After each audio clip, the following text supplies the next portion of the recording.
Yang ketiga, korupsi di era Jokowi telah jauh melampaui korupsi di era-era sebelumnya. Berapa kasus besar?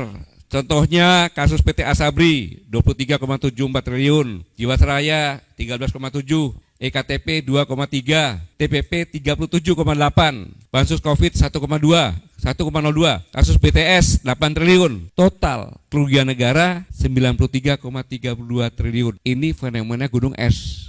Yang ketangkep saja, yang belum ketangkep pasti akan lebih. Dan ini secara tidak langsung Undang-Undang Omnibus Law sama korupsi yang besar ini adalah merampas hak-hak generasi muda ke depan. Karena APBN ini adalah untuk pembiayaan pembangunan yang disiapkan untuk generasi yang akan datang. Demikian juga tentang masalah sumber daya alam yang kita miliki. Sudah dihabiskan. Jadi generasi yang akan datang tinggal gigi jari. Belum marah ya? Oke, enggak apa-apa. Selanjutnya, dalam tanda kutip pengkhianatan di IKN. Ini yang membuat lebih marah lagi. Bayangkan, di China, Jokowi menawarkan konsesi 34.000 hektar lahan di IKN kepada Xi Jinping. Dan menurut peraturan pemerintah nomor 12 tahun 2023, konsesi tersebut atau HGU sampai 190 tahun.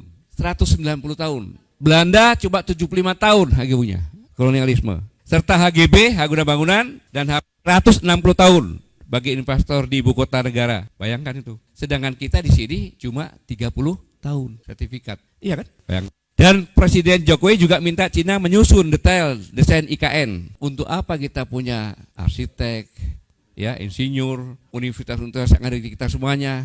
Kenapa nggak disediakan? Dan Xi Jinping dengan Jokowi menandatangani 8 kesepakatan. Ada 4 kesepakatan yang sangat berbahaya. Pertama, Cina akan menjadi driver utama penyelesaian IKN. Kedua, kewajiban Indonesia untuk mengajarkan bahasa Cina di sekolah-sekolah. Saya ingatkan bahwa kita ada hubungan diplomasi. Sejarah Singapura, ketika Singapura memutuskan untuk menjadi negara industri, karena dia nggak punya apa di sana, maka Singapura secara diam-diam menawarkan untuk tenaga insinyur dari Cina masuk ke Singapura, karena tidak punya hubungan diplomasi. Akhirnya masuk ke sana. Kemudian diadakan bahasa Cina sebagai bahasa nomor 2, bahasa Singapura. Jadilah sekarang seperti ini. Bahasa induknya tergiris, bahasa Cina yang jadi.